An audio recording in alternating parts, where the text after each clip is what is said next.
Hey y'all, Gregor here with a brand new video. So the last video I did, top 5 mistakes players make preventing them from hitting infinite, did really well. I noticed a lot of things in the comments. I noticed a lot of people were saying it's not them, it's the game's fault they can't hit infinite. And that brings us to the topic of today's video, ego. Ego, not the planet. As we know, we all snap on ego. Ego is probably the reason that you are not improving at snap or you are losing cubes. So the first step in this is humbling yourself a little bit and realizing that you may not be the best player in the world, and that is okay. To quote Jake the dog, dude, sucking at something is the first step towards being sort of good at something. We all start somewhere, and once you realize that you might not be the best in the world, you can start to see ways to improve your gameplay. So let's talk about ego and ways that you can up your snap game. Thank you all for watching. Remember to like, subscribe, comment, do all the things so the algorithm knows to push it out to more people. I appreciate y'all watching. We are pushing for YouTube partner. We just got to get our hours up. So if you can watch till the end, it is super appreciated. Let's get into it. Maybe getting better isn't your goal. Maybe you play Snap just to have fun or to kill time, and that is completely valid. This video isn't for you. This video is for people whose goal is to they want to play this game, they love this game, they want to get better at this game. That's who this video is for. And you know who you are. And I will say those who come into this game with a background in TCGs or CCGs, maybe you've played Yu-Gi-Oh, maybe you've played Magic the Gathering, maybe you've played Lorcana or any of those other amazing strategy card games out there. You come with knowledge that somebody that is completely new to a CCG or TCG doesn't have. You understand key mechanics, and that is something that will come to a new player over time and with experience. So there are those who will do better right out the get-go because they have that previous knowledge. But it's okay to come from whatever background you have. You don't have to have played these games before to want to get better, to want to be able to hit infinite, or maybe to get your infinite avatar in Conquest. Whatever your goal may be, it is obtainable.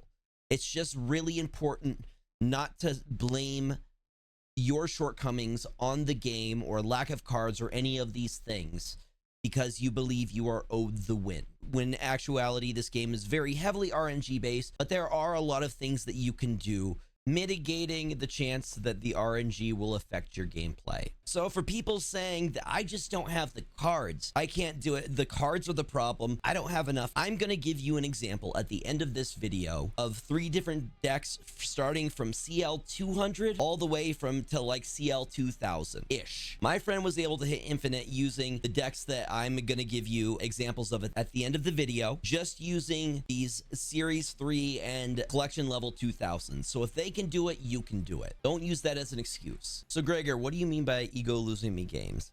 Maybe it's as simple as you staying after your opponent is playing destroy and there's a location that either multiplies or destroys targets and you don't have the line that you need for your cards. Why did you stay? So I wanted to see what would happen, even though you knew that mathematically it probably wouldn't play out in your favor. That's an example of ego losing you cubes. Or maybe it's just a bad matchup and you stay because you think you can top deck the perfect card. And maybe you do top deck the perfect card. Maybe you top deck the perfect card and you get the perfect play and you get that 4 or 8 cubes. But for every time that you get that, there are so many other times that you're not gonna get the top deck, that you're not gonna get what you need and you're gonna get destroyed. Or you're like, okay, what can absolutely destroy me? Oh, the thing that can destroy me is usually run in the opponent's deck that I'm playing against. Why did you stay? You knew it was coming, and when it happened, it hit you. I've done this hundreds of times. I've said Shang-Chi doesn't exist. I've said Goliath doesn't exist, and I've been humbled. And the reason that I stayed was because of ego. So part of getting better is letting the ego go, retreating when you know that you don't have the upper hand, and it's just playing against you, and then going in and then snapping when you do have the upper hand. That's playing smarter, not harder. That's how you improve. Also, looking back and seeing ways that you could have gotten the win is also huge.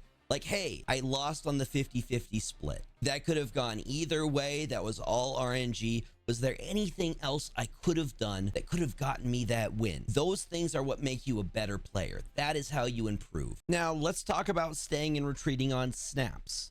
Snap is usually the thing that determines whether I stay or leave. Whether I'm doing the snap or my opponent's doing the snap, I take things into consideration. I look at the locations that are on the board. I ask myself, am I at an advantage or am I at a disadvantage right now? What cards do I need? Do I have the cards that I need to win? Do I have the cards that I need, or am I guessing? Now, if my opponent is snapping, they're upping the ante right then. And sure, they could be bluffing. They could obviously be bluffing. But usually my general rule is, when in doubt, it's better to retreat. Now, let's say none of us have snapped. More often than not, I will stay till the end because I want to see what happens. I'm curious. I want to see what happens. I might lose here. It's really up to me. But most of the time, I'll stay for content reasons because, you know, content's fun. Even a lose can be fun. But if they're snapping, you got to ask yourself, can I afford to lose these cubes? And do I think I have the win here? Because that's what you should be gathering at that point. And if you're staying on the chance that you get the perfect top deck, that is hurting your game and it's going to make you lose a lot more cubes than you should be losing. And that's affecting you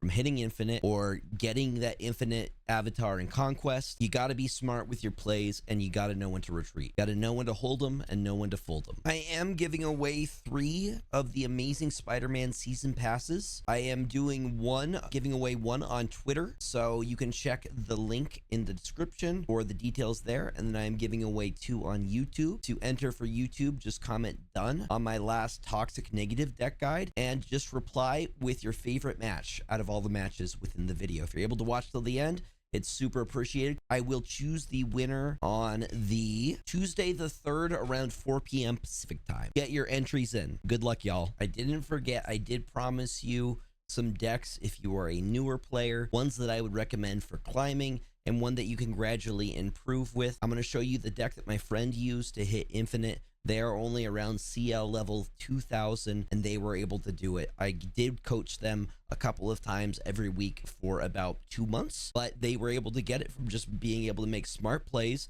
and they were able to do it at a relatively low collection level and by making good plays and not letting their ego make them stay when they shouldn't have stayed. So this is a list for a brand new player I got into relatively recently. I think their CL is only around 200, but this is the basis and a very good starting deck that will continue to build as the collection level improves. So this deck I call just starting Zoo. It runs Ant-Man, Mantis, Nightcrawler, Squirrel Girl, Cable, Scarlet Witch, Mr. Fantastic, Cosmo, Bizarre, Blue Marvel, Vision, and Onslaught. Instead of Cosmo, you could go Armor if you wanted to. I think Cosmo gets the job done. You put Cosmo in the same lane as you put Kazar, Blue Marvel, and Onslaught to protect them, and the other ones buff. This is before you have cards like Doom or Ultron.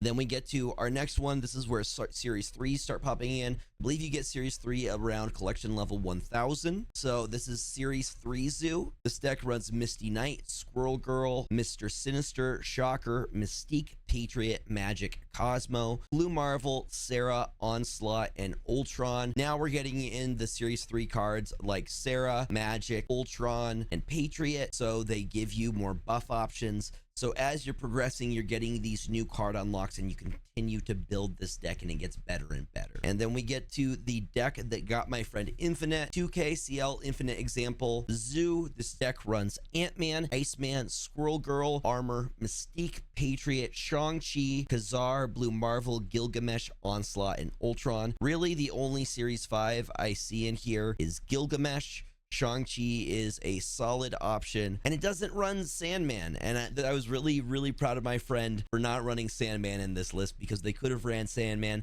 but they decided not to. They decided to get Infinite the good way without all the extra. I'm also going to show you another list that I'm very fond of. I was able to get 2 different Infinite avatars with this list, and I still think it holds up. It still has a really strong place in the meta. This is my Toxic Surfer list. There is a YouTube guide if you want to look for that. I will include links to all of these decks in the description. So this deck runs Hazmat, Ironheart, Mystique, Brood, Magic, Silver Surfer, Luke Cage, Sebastian Shaw, Wong, Absorbing Band, Sarah, and Odin. Sebastian Shaw being the only Series 5 in this deck. If you don't have Sebastian Shaw, put in another awesome 3 cost that we have. There's so many good 3 costs right now. You could put in Gladiator, you could put in Copycat, you could put in Nocturne. Whichever ones you have available, use what you got.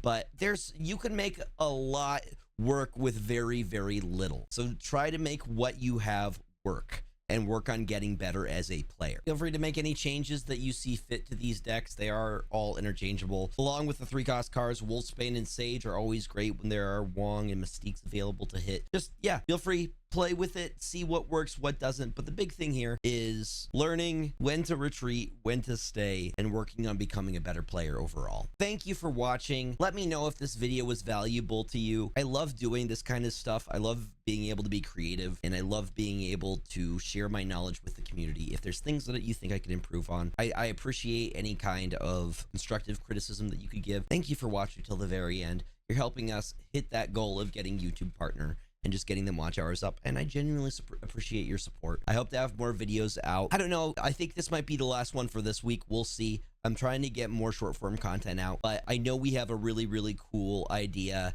set for next week with Perry and Nick. Hopefully it should be a good time. I'm looking forward to it. I'm doing a podcast tonight, so I will probably catch you all tomorrow, Thursday, for stream. Thank you for watching. I will catch you next time. Take care of yourself. Remember to eat food, drink water, take your meds, get enough sleep. Remember, the world is better with you in it. Until next time, friends.